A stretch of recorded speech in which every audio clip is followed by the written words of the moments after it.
नमस्कार दोस्तों, मैं आलोक सेठी। अगर प्रभु कृपा रही और सब कुछ ठीक चला तो ऐसा लगता है कि भारत में लॉकडाउन भारत के अधिकांश हिस्सों में जल्दी ही खुल जाएगा।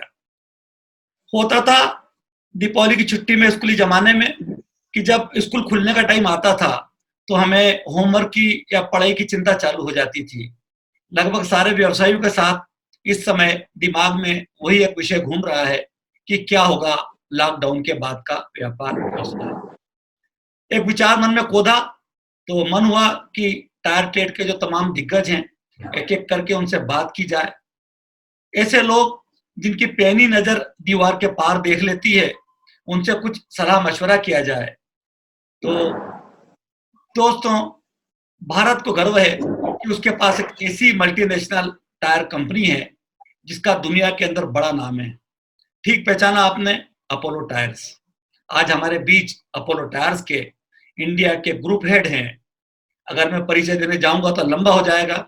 संक्षेप में अगर बात करूं तो जानदार प्रशासक, शानदार मार्गदर्शक, दमदार वक्ता, फिटनेस गुरु और उन सबसे बढ़कर मेरे अजीज दोस्त जिन्हें इस शेर के साथ मैं आपसे मिलवाना चाहता हूं कि तुम जितने हंसी हो जाने जहां, वैसा ही तुम्हारा लहजा है। जिस बात को तुम कह देते हो उस बात से खुशबू आती है। तो आपके सामने आ रहे हैं भारत के टायर ट्रेड के एक बड़े नाम श्री राजेश दहिया। राजेश जी, आपका हार्दिक स्वागत है। नमस्कार आलोक जी, नमस्कार।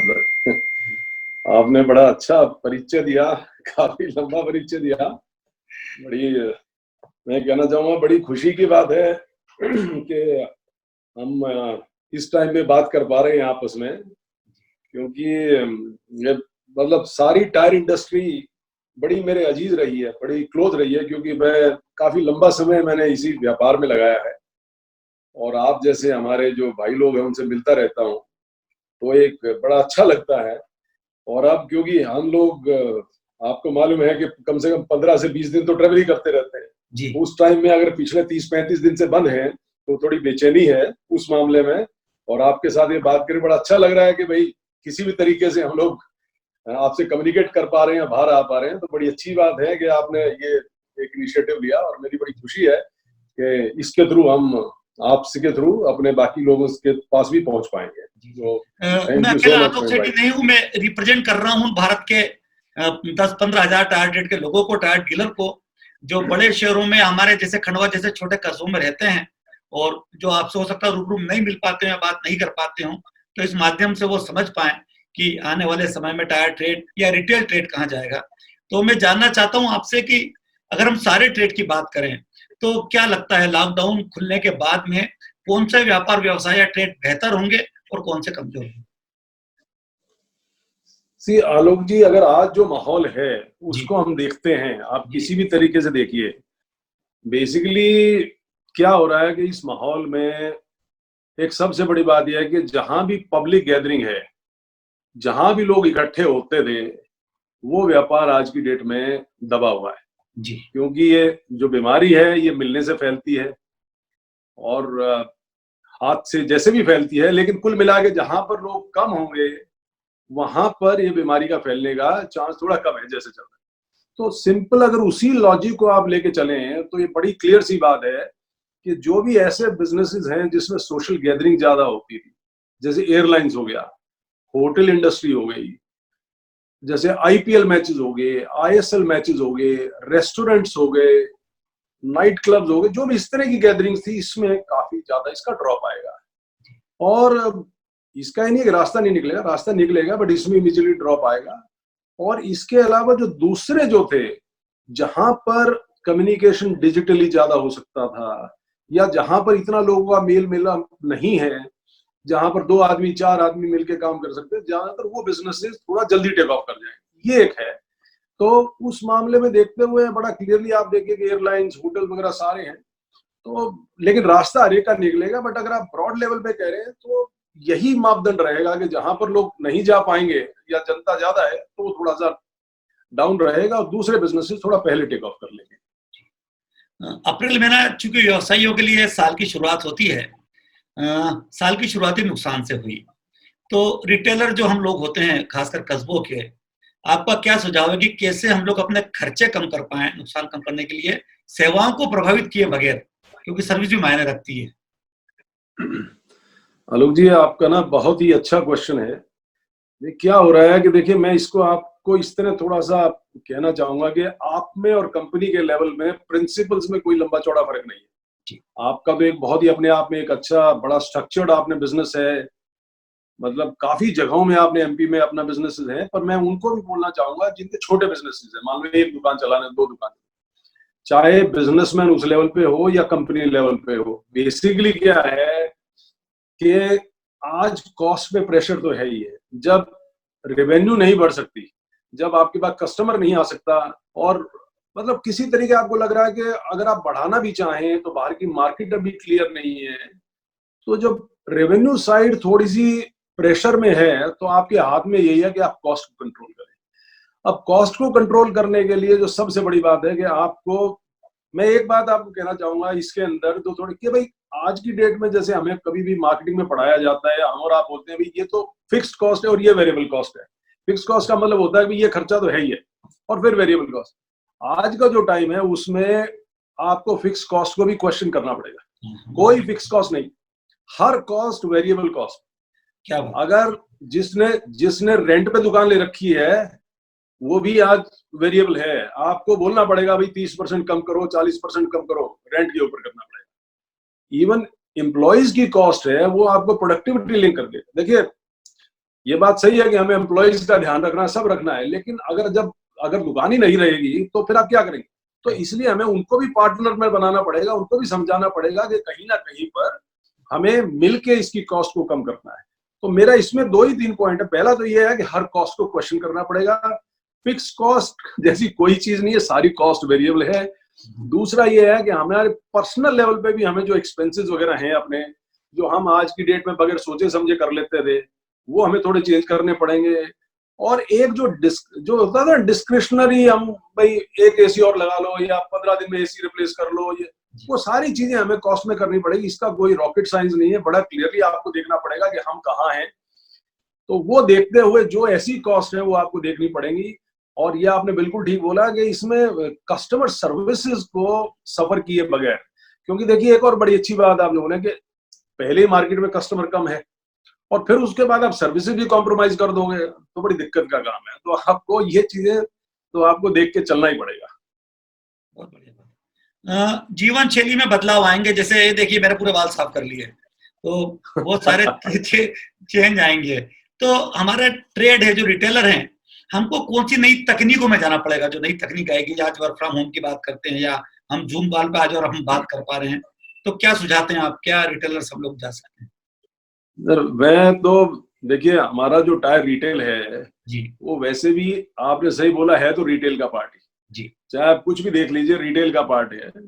और इस रिटेल में थोड़ा सा टायर इंडस्ट्री दूसरे रिटेल के मुकाबले थोड़ा सा पीछे रही है। मतलब हमारा भी आप देखते हैं ना, मैं बड़े शहरों की बात नहीं कर रहा, जैसे आपने तो इतने अच्छे अच्छे जो हमारा भी अपना, जैसे आपने ब्रांडेड आउटलेट बनाया हुआ है, दूसरी जगह में इंदौर में है, दिल्ली में है, लेकिन अभी भी अगर आप छोटे गांव में चले जाओ, छोटे शहरों में चले जाओ, तो वो भी आज की डेट में टायर बेचने का तरीका कई जगह का पुराना ही है, जबकि जो काफी दूसरी इंडस्ट्रीज है उसमें आगे जा चुके हैं। तो ये हमें रिटेल में तो सब जगह इंप्रूवमेंट करनी पड़ेगी, एक तो ये है। दूसरा मेरा इसमें कहने का ये है कि आपको इसके अंदर कुछ रिटेल का जो है, रिटेल में कुछ जो चेंजेस आएंगे ना, वो आपको चेंज करने पड़ेंगे। जैसे एक तो हमारे को कुछ सर्विसेज इंक्रीज करनी पड़ेंगी। जैसे आज की डेट में आपका सिंपली ये है कि कस्टमर जो सोशली है, आपके पास अगर मान लो आने से डरता है, तो आपके पास प्रोविजन होना चाहिए कि आप उसको वहां डिलीवरी दे पाए, वहां पर फिटमेंट दे पाए, वो सोचना पड़ेगा। दूसरा, अगर कस्टमर आपकी शॉप में आता है तो आपको अपनी शॉप के अंदर एक सेफ्टी उसको फील करानी पड़ेगी कि मेरे यहाँ पर सब चीज सेफ है। हमारे यहाँ पर हर रोज जो है ये डिसइंफेक्टेंट वगैरह का पूरा वो होता है, क्लीनलीनेस पूरी होती है मास्क के साथ। तो आपको माहौल क्रिएट करना पड़ेगा ताकि आदमी को आने में वहां सेफ्टी लगे। तो ऐसी कुछ चीजें हमारे को रिटेल में, ताकि वो आए वो करे।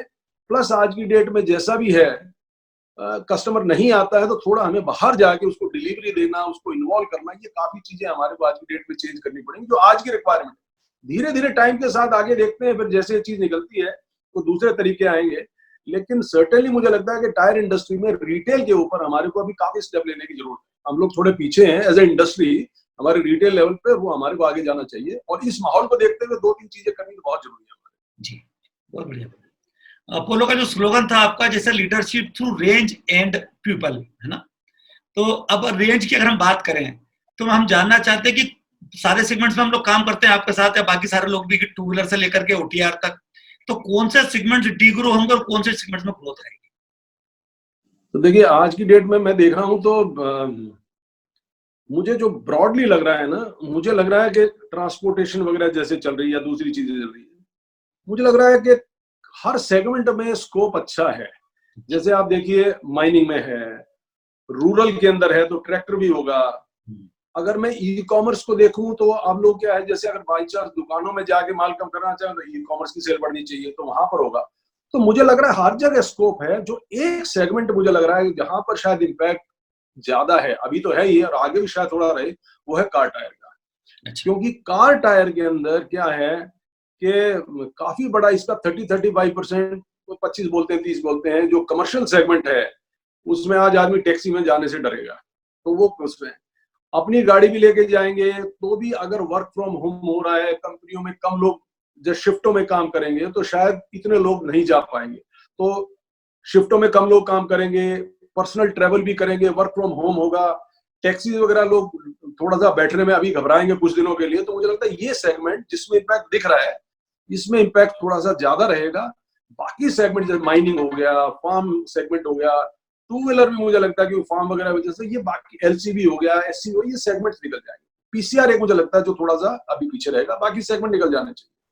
अच्छी बात कही आपने। तो चूंकि अभी 2 महीने 1.5 महीना प्लांट लगभग बंद रहे, या कब चालू हो पाएंगे पता नहीं है, तो क्या किसी कोई रेंज में शॉर्टेज भी आ सकती है किसी सेगमेंट में? सर देखिए, शॉर्टेज का तो मुझे ऐसा लगता है कि इस टाइम में हो सकता है थोड़ा बहुत शॉर्टेज का लोगों को फीलिंग हो रही हो या हो जाएगी, क्योंकि प्लांट बंद थे, गाड़ियां मूवमेंट नहीं हुई, लोग भी घर में थे। पर मुझे लगता है जैसे अब खुलेगा तो प्रोडक्शन भी चालू होगा, प्लस उसके साथ में डिमांड का जो लेवल है वो भी, क्योंकि वो भी थोड़ा सा कम रहेगा लोग, तो मुझे लगता है कि मोटा मोटा बैलेंसिंग शायद हो जाएगी। तो बहुत ज्यादा सप्लाई भी ज्यादा नहीं होगी, और इसके सामने क्या है कि डिमांड भी, मतलब सप्लाई और डिमांड थोड़ा मैच करके लेफ्ट राइट चलता रहेगा। इतना ज्यादा ना तो ओवर सप्लाई होगी ना इतना ज्यादा शॉर्टेज आएगी, क्योंकि डिमांड कम होगी उतनी सप्लाईज कम होगी, तो मैच होके चलता रहेगा। बहुत ज्यादा मुझे प्रॉब्लम नहीं लगती। आपको हम हमेशा एक फिटनेस गुरु के रूप में देखते हैं, और आपके वीडियो भी हम लोग सब देखते हैं भारत टायर ट्रेड में हमेशा, कि आप लोग आइडियल हो, आप तो खासकर आइडियल ही हो। तो ये जो अवसाद का समय इसको बोल सकते हैं हम लोग, फिजिकल भी और शारीरिक भी और मानसिक भी दोनों दृष्टि से, तो क्या सजेस्ट करते हैं आप लोग, क्या ख्याल रखना चाहिए हम लोगों में?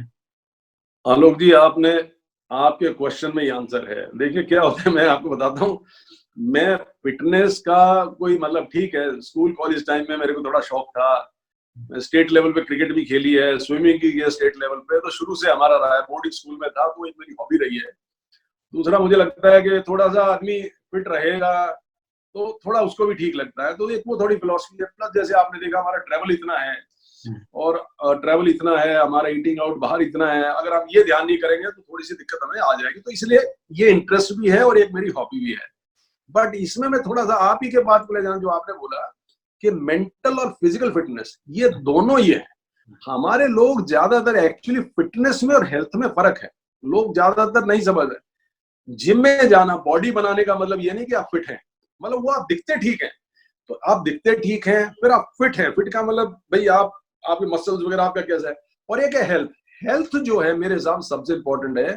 हेल्थ एक्चुअली पूरी है। हेल्थ में तीनों एलिमेंट है, इसमें खाना भी है, एक रीजनेबल हिसाब से खाना, टाइम पे खाना, हेल्थ में वो आता है। दूसरा, इसके अंदर आपको मेंटल स्टेट भी आता है, कंफर्टेबल, आपको रिलैक्सेशन, ब्रीदिंग एक्सरसाइज वो आता है, और इसके अलावा बॉडी मूवमेंट वो सारा है, और एरोबिक्स वगैरह। तो तीनों चारों चीज मिला के बनता है। इसके लिए ना तो जिम जाने की जरूरत है, ना कि उन्हें और कहीं जाने की जरूरत है। ये पहले तो हमें सोचना पड़ेगा कि ये हमारी रिक्वायरमेंट है और हम इसको करना चाहते हैं। करेंगे तो मेरे ख्याल से, जैसे आप साइकिलिंग करते हैं, साइकिलिंग कर ली सुबह शाम, थोड़ा सा आपने मेडिटेशन कर लिया, ब्रीदिंग एक्सरसाइज कर ली, फिटनेस हो गई। तो मेरा फिटनेस रूटीन भी केवल ये है कि ये कुछ ना कुछ मेरे को हर रोज करना है, ताकि मेंटली भी थोड़ा सा आप अलर्ट रहें, फिजिकली भी आप रहें और थोड़ा खाने वगैरह कंट्रोल करें। तो मेरी यही हॉबी रहती है, कुछ ना कुछ वर्कआउट डेली करना है, और मैं अलग अलग एक्सपेरिमेंट करता रहता हूँ। इसके अलावा मतलब ये है कि मैं बस यही चाहता हूँ कि हेल्थ रहे और मेंटली फिजिकली फिट रहे। बाकी मैं किसी पर्टिकुलर चीज में एक्सेस कहीं भी नहीं करता, लेकिन हाँ मेंटेन करके जो चलता हूँ। और मेरी सजेशन यही है कि ज्यादातर लोग जो अगर एक जनरल लेवल में अपनी फिटनेस को ले आएंगे, और तो मेरे हिसाब से सबकी फिटनेस ठीक है, बस उतना ही चाहिए, इससे ज्यादा जरूरत करने इससे ज्यादा की कोई जरूरत नहीं है। बड़ी अच्छी बात बोली आपने। हेल्थ और फिटनेस का फर्क बताया आपने, जो हम लोग कई बार समझ नहीं पाते हैं। आपने इतनी व्यस्तता में से सारी मीटिंगों के बीच में आज हमको टाइम दिया, बड़ी बात है। क्या संदेश आपका हम टायर ट्रेड के डीलर लोगों के लिए, रिटेलर्स लोगों के लिए, सारे रिटेलर्स जो बाकी ट्रेड के भी उनके लिए? सर मेरा इनफैक्ट मैं अपनी टीम के साथ भी बात कर रहा था, उनको भी मेरा यही मैसेज था, वही मैं आपको बोलना चाहूंगा कि देखिए सर क्या है कि काफी लोग इस टाइम में घबराए हुए भी हैं और सोच में भी हैं जी। मेरे हिसाब से ऐसे मौके जिंदगी में जीवन काल में शायद कम आए हैं, लेकिन अगर पूरे भारत को जब से है, ये हिस्ट्री में धीरे धीरे आते रहे। और मैं इसको आपको छोटा सा एग्जांपल देके करना चाहूंगा। आप भी कितना ट्रैवल, जब आप जहाज में बैठते हैं, आपने दिल्ली से मान लो अमेरिका जाना है, तो आप समुद्र के ऊपर से भी जाएंगे, आप पहाड़ों के ऊपर से भी जाएंगे, ठीक है। बीच में कई जगह टर्बुलेंस आएंगी, कई जगह बड़ी टर्बुलेंस आएंगी। तो ये टर्बुलेंस है, ये थोड़ी बड़ी टर्बुलेंस है।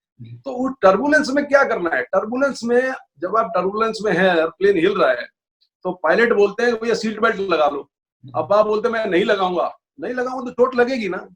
तो ये इस टाइम के अंदर वही है कि हमारे पे टर्बुलेंस है, थोड़ी बड़ी टर्बुलेंस है, पर इसके अलावा ये कुछ नहीं है, ठीक है। परेशानियां हैं, पर ये टर्बुलेंस से भी हमारा जहाज निकलेगा, हम आगे पहुंचेंगे। तो मेरी तो रिक्वेस्ट हमारे ये है कि जितने बिजनेस पार्टनर ये सोच के चले हैं कि हम अमेरिका पहुंच गए, हमें जहां जाना वहां पहुंच गए, तो आप अपनी छुट्टियों का प्लान बनाना ना छोटे। आप अपने सोच के 1 साल के बाद आपको बच्चों की शादी करनी है, उसके बारे में सोचें। आप कहाँ घूमने जा रहे हैं उसमें सोचें। आप बच्चों की एजुकेशन, आप ऑलरेडी वहां पहुंच जाइए जहां पर आप जाना चाह रहे हैं। और ये बीच की जर्नी है, सब मिलके इसको पार कर लेंगे और इसके बाद आगे बड़े अच्छे रास्ते निकलेंगे। तो इसको मायूस होकर बैठने की जरूरत नहीं है, इसके थ्रू जाने की जरूरत है। बहुत बहुत धन्यवाद। बड़ा मजा आया आपके साथ सारी बातें सुन करके। और चूंकि हम लोग हमेशा सुनते ही हैं आपको, हर साल, इस बार भी हो सकता है हम अप्रैल में बार्सिलोना साथ में होते हैं आपके, स्पेन, अगर कोरोना नहीं होता तो आपके जो स्पीच हमेशा होते हैं उसका एंड आप हमेशा एक शेर से करते हैं कोई भी, और ऐसा कहते हैं कि 2 लाइन का शेर अपने आप में पूरी किताब होता है। तो मैं चाहता हूँ कि इस अच्छी जो बातें थी इसका अंत कहीं कोई आपकी कोई शायरी से हो जाए। शेर तो देखिए कि मैं अब नॉर्मली वहां पर जो शेर होता है ना दूसरे दिन, यहाँ पर मैं तो आपकी उसी बात पे चलूंगा, वो वाला कि भाई आप जो कहते हैं कि वो आपका एक ही शेर था, वो आप भी सुना दीजिए कि मिलते रहे तो निकल जाएंगे। तो बेसिकली वही वाली बात है कि हम चुपचाप बैठे रहेंगे ठीक है, लेकिन मिलते रहेंगे तो हम सब लोग निकल जाएंगे। तो वो वाला शेर आप सुना दीजिए, वही ठीक रहेगा। क्या बात है। तो आपको मेरा शेर याद है, मेरी इससे बड़े कोई खुशमदी नहीं हो सकती कि लोगों को कहते सुना है अक्सर, लोगों को कहते सुना है अक्सर कि जिंदा रहे तो फिर मिलेंगे। लोगों को कहते सुना है अक्सर कि जिंदा रहे तो फिर मिलेंगे, पर हमने महसूस किया है अक्सर कि मिलते रहे तो जिंदा रहेंगे। बहुत बहुत धन्यवाद राजेश, बड़ा मजा आ गया आपके साथ। Thank you Alok ji. Stay safe and advise all our business partners to stay safe. Thank you so much. जी, नमस्कार सर। Thank you.